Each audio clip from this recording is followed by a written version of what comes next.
ओम नमः शिवाय। शिवजी सदा सहाय। ओम नमः शिवाय। गुरुजी सदा सहाय। संगत जी, आज से हर रोज हम शिव महापुराण का पाठ करेंगे।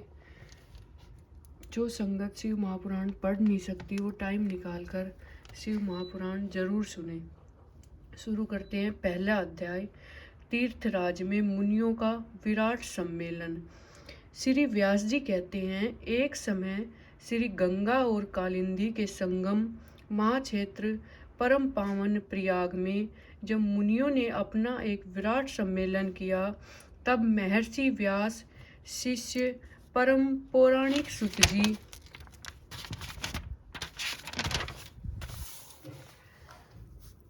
आने पर सभी लोगों ने अपने अपने स्थानों से उठकर उनकी यथोचित अभ्यर्थना की तथा पूजा सत्कार करके हाथ जोड़कर यह प्रार्थना की कि हे मुनीश्वर, कलयुग में सभी प्राणी पाप ताप से पीड़ित हो, संतर्प सहित, सत्कर्म सहित, पर निंदक, चोर, पर स्त्रीगामी, दूसरों की हत्या करने वाले, देहाभिमानी, आत्मज्ञान रहित, नास्तिक, माता पिता से द्वेष करने वाले और स्त्रियों के दास हो जाएंगे तथा किसी में भी धर्म नहीं रह जाएगा।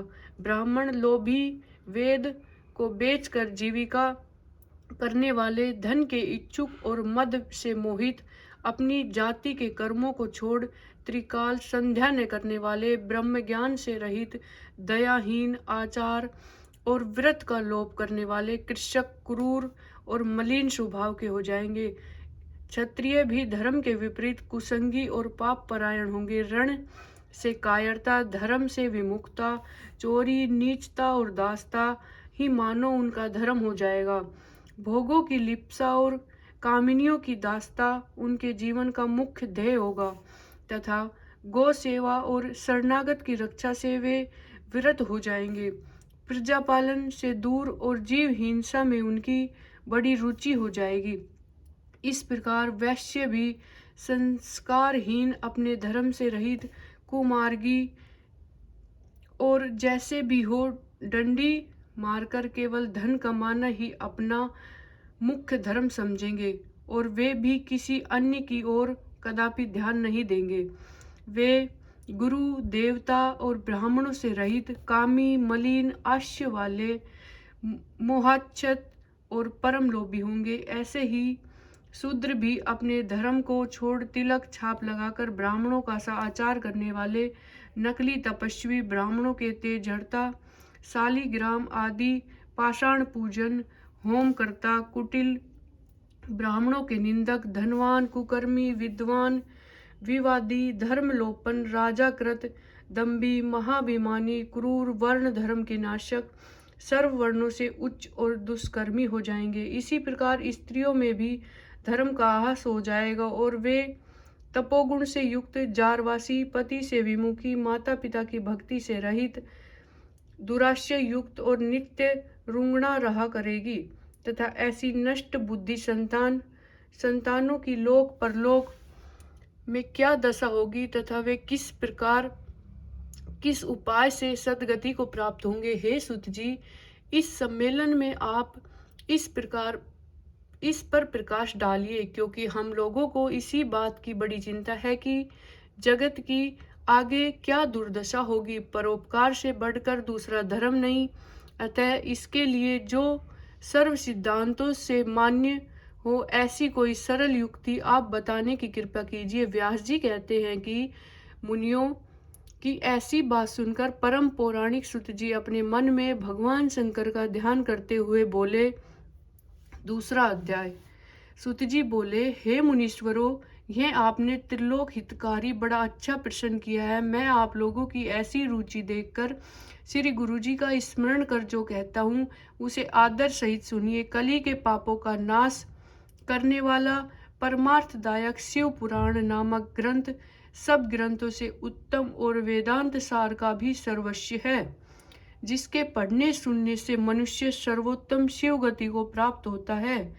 जब तक इस ग्रंथ का उदय नहीं हुआ है तभी तक कलयुग में ब्रह्मा इत्यादि पाप फैल रहे हैं। शास्त्रों के झगड़े, नाना प्रकार के उत्पाद, क्रूर यम के भट्टों की निर्भयता, तीर्थों का विवाद, सत्य, दान और देवताओं की मान्यता संबंधित विवाद तभी तक महीतल पर हो रहे हैं जब तक शिव महापुराण का पृथ्वी पर उदय नहीं होता है।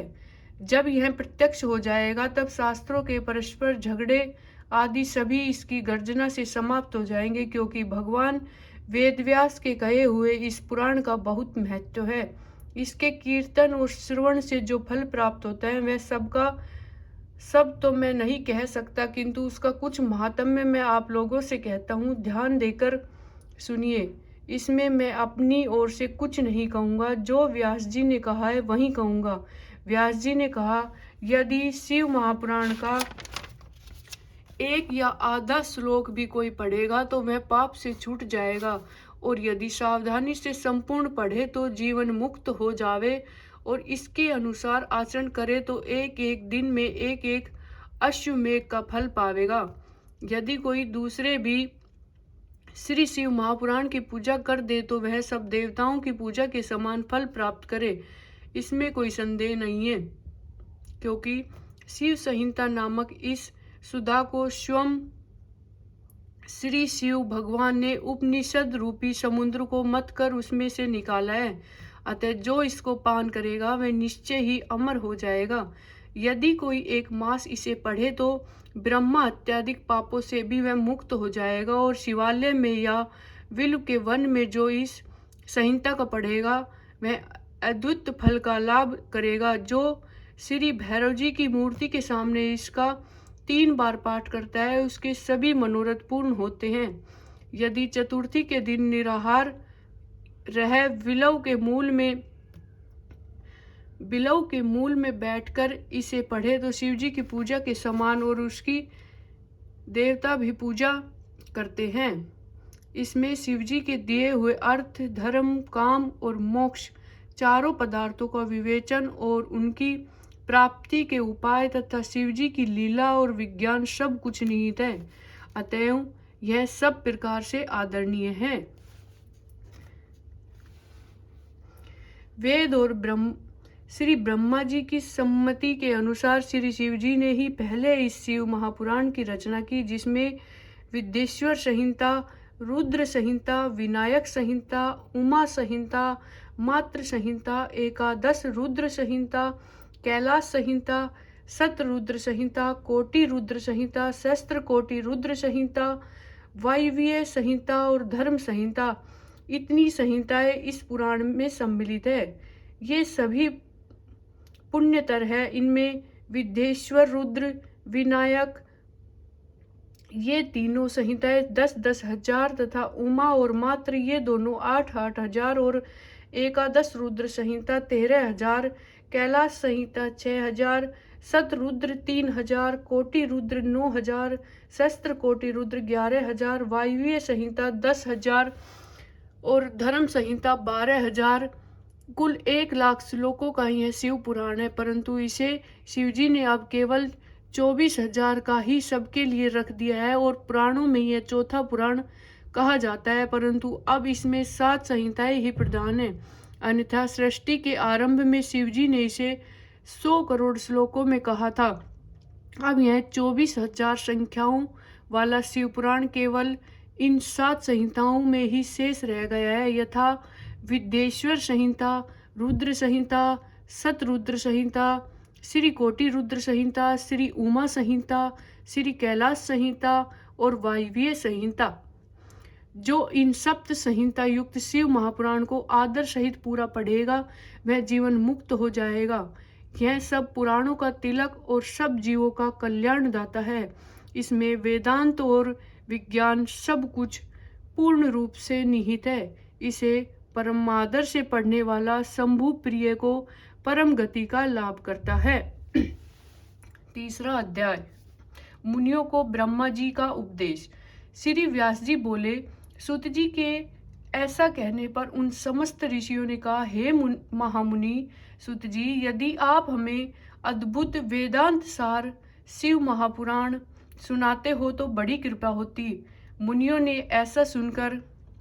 से ऐसा सुनकर शिवजी का स्मरण करते हुए सूत जी प्रसन्न होकर बोले, अच्छा तो अब आप लोग इस अनाम्य शिव महापुराण को ही सुनिए, जो समस्त वेदों का सार है और जिसमें भक्ति, ज्ञान और वैराग्य तीनों का वर्णन है।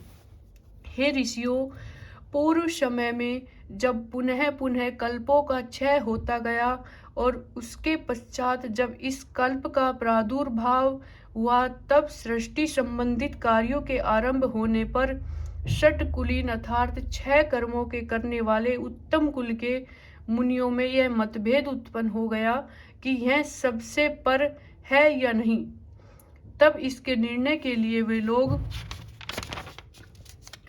ब्रह्मा जी के पास गए। ब्रह्मा जी ने कहा, जो सबसे पहले उत्पन्न हुआ और जिसमें मन वाणी का कोई गम नहीं तथा जिससे ब्रह्मा, विष्णु, रुद्र, इंद्र आदि महाभूतों और इंद्रियों आदि से संयुक्त सारे जगत की उत्पत्ति होती है, वही सबसे पर है और वह सर्वत्र जगदीश्वर महादेव जी है, जो परम भक्ति से दिखाई पड़ते हैं तथा रुद्रादि सभी देवता जिसके दर्शनों की अभिलाषा रखते हैं।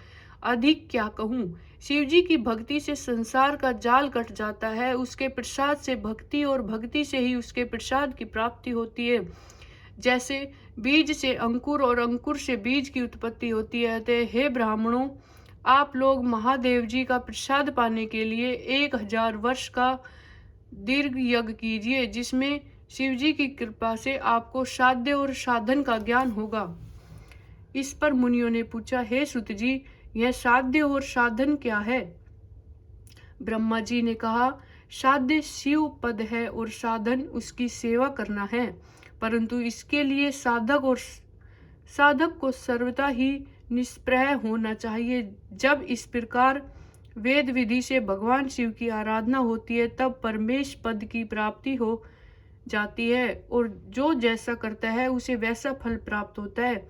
इस संबंध में स्वयं शिव जी ने भी कई निर्देश दिए। कानों से सुनना, वचन से कहना, मन से मनन करना भी एक महान साधन है, क्योंकि वे महेश्वर सर्वथा ही सुनने, कीर्तन करने और मनन करने योग्य है। अतः साध्य तक पहुँचना हो तो साधन में डट जाना ही आवश्यक है। प्रत्यक्ष का ही विश्वास होता है। अतएव बुद्धिमान को चाहिए कि पहले गुरु मुख से श्रवण कर कीर्तन और मनन द्वारा शिव योग को प्राप्त होवे। संभव है कि साधन में पहले तो कुछ क्लेश प्रतीत हो, परंतु पीछे आनंद मंगल की प्राप्ति होगी। 3रा अध्याय समाप्त। 4था अध्याय। इस पर मुनियों ने पूछा, हे सुत जी, श्रवण और मनन क्या है तथा कीर्तन कैसे किया जाता है? ब्रह्मा जी ने कहा, ईश्वर के रूप, गुण, नाम और उनके विनाशों में अपनी पूजा और जप से रुचि बढ़ाना तथा निरंतर अपनी युक्तियों सहित अपने मन को उनके सम्मुख रखना मनन है।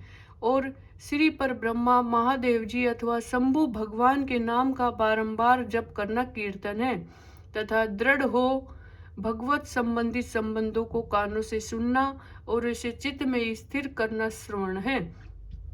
जब सत्संग में बैठकर भगवान श्री महादेव जी की कृपा से श्रवण और कीर्तन कर ले, तब उसका मनन करे और वही सर्वोत्तम मनन है, जिससे आत्मा पवित्र हो जाती है। सुत जी बोले, हे मुनीश्वरों, इस पर साधन संबंधित मैं एक प्राचीन इतिहास आप लोगों को सुनाता हूँ, सावधान होकर सुनिए। एक समय जब सरस्वती नदी के तट पर मेरे गुरु पराशर पुत्र भगवान वेद व्यास जी तप कर रहे थे, तो संत कुमार जी ने आकर उसके निकट बैठकर पूछा, हे भगवान, शिव जी तो प्रत्यक्ष ही सबके सहायक है, फिर आप ऐसा तप क्यों कर रहे हैं? व्यास जी ने उत्तर दिया, मुक्ति के लिए। इस पर संत कुमार जी ने कहा, अवश्य, पहले मुझे भी ऐसा ही भ्रम हुआ और मैं भी मंदराचल पर्वत पर जाकर तप करने लगा था, परंतु जब दयालु शिव जी की आज्ञा से नंदिकेश्वर ने आकर मुझसे यह बताया कि शिव जी के श्रवण, कीर्तन और मनन से मुक्ति प्राप्त हो जाती है, तब मेरा सारा भ्रम दूर हो गया। अतएव हे ब्राह्मण, आप भी ऐसा ही कीजिए। यह कहकर संत कुमार जी चले गए। इस पर ऋषियों ने श्रुति जी से पूछा, जो श्रवण कीर्तन और मनन नहीं करता उस जीव की मुक्ति कैसे होती है तथा बिना यत्न किए भी वह कैसे मुक्त होगा। 5वां अध्याय। श्री श्रुति जी बोले, हे ऋषियों, श्रवण कीर्तन और मनन में आसक्त प्राणी यदि शिवजी के लिंगबेर की संस्थापना कर नित्य उसकी पूजा किया करे तो वह संसार सागर से तर जाता है। मुनियों ने कहा, यह कैसे? बेर मात्र में ही सब देवताओं की पूजा कैसे संभव हो सकती है और सर्वदा लिंगेश्वर के द्वारा शिवजी कैसे पूजे जा सकते हैं। श्री सुत जी बोले, हे मुनीश्वरों, इसके लिए भी स्वयं महादेव जी ने कहा है, किसी अन्य ने नहीं। मैंने श्री गुरुमुख से यही सुना है कि एक शिवजी ब्रह्मा रूप और निष्कल अर्थात कला रहित और कला सहित भी है। इस निष्कल में निराकार लिंग की प्रधानता है, परंतु वे भी सभी कलाओं से संयुक्त है।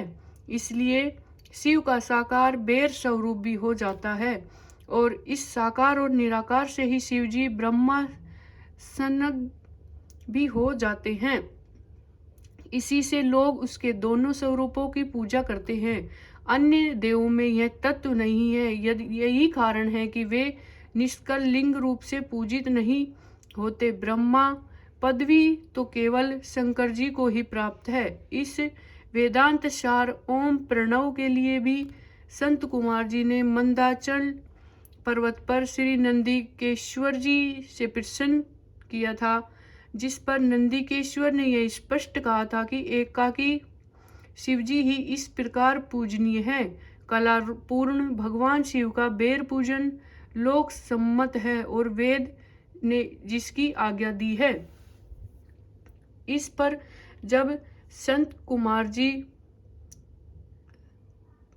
ने लिंगबेर की उत्पत्ति पूछी तो नंदिकेश्वर ने कहा, पूर्व काल में जब ब्रह्मा और विष्णु में युद्ध हुआ तो उनके बीच में निष्कल शिवजी ने स्तंभ रूप में प्रकट होकर विश्व संरक्षण किया था और तभी से महादेव जी का निष्कल लिंग और शकल बेर जगत में प्रचलित हुए। बेर मात्र को देवताओं ने भी ग्रहण किया। इससे शिवजी के अतिरिक्त बेर लिंग से देवताओं की भी पूजा होने लगी और वहीं उसका फलदाता हुआ। परंतु शिवजी के लिए लिंग और बेर दोनों ही पूजनीय हुए और जिससे कल्याण में भोग और मोक्ष तीनों की प्राप्ति हुई। संगत जी, आज हम यही समाप्त करते हैं। कल से 6ठा अध्याय का पाठ करेंगे। ओम नमः शिवाय। शिवजी सदा सहाय। ओम नमः शिवाय। गुरुजी सदा सहाय। जय गुरुजी। शुक्राना गुरुजी। अनंतम अनंतम शुक्राना गुरुजी।